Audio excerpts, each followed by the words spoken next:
तुम्हाला माहिती आहे का, अफिलिएट मार्केटिंगमध्ये 90% लोक फेल का होतात? पहिलं कारण म्हणजे त्यांना पेशन्स नसतात. त्यांना असं वाटतं 7 ते 8 दिवसात आपलं अर्निंग सुरू झालं पाहिजे. दुसरं कारण म्हणजे कन्सिस्टन्सी. त्यांचे रोज रोज व्हिडिओ पोस्ट नाही होत, कन्सिस्टन्सी नसते. तिसरं कारण म्हणजे लर्निंग न करणं.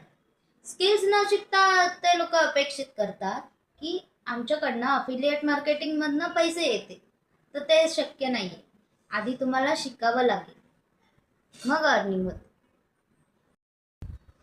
चौथं कारण म्हणजे दुसऱ्याचं कॉन्टेंट कॉपी पेस्ट करणे. एक्झॅक्टली सेम तसाच्या तसा दुसऱ्याचा कॉन्टेंट उचलून जर तुम्ही स्वतःचा कॉन्टेंट म्हणून बनवत असाल तर ते तसं नसतं करायचं. तुम्ही तुमचा युनिक कॉन्टेंट बनवा, किंवा जरी तुम्ही दुसऱ्याचा कॉन्टेंट घेत असाल तर त्याची सिमिलर आयडिया घ्या, त्याच्या सिमिलरली बनवा. एक्झॅक्टली सेम तसंच नका बनवा.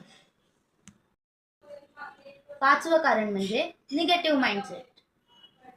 तुम्ही सुरुवात करण्याच्या आधीच माझ्या ह्याने होईल का असं म्हणाल तर तुम्ही सुरुवातच नाही करणार आणि तुमच्या ह्याने खरंच नाही होणार. जर तुम्ही पॉझिटिव्ह राहिलात तर तुम्ही नक्की कराल.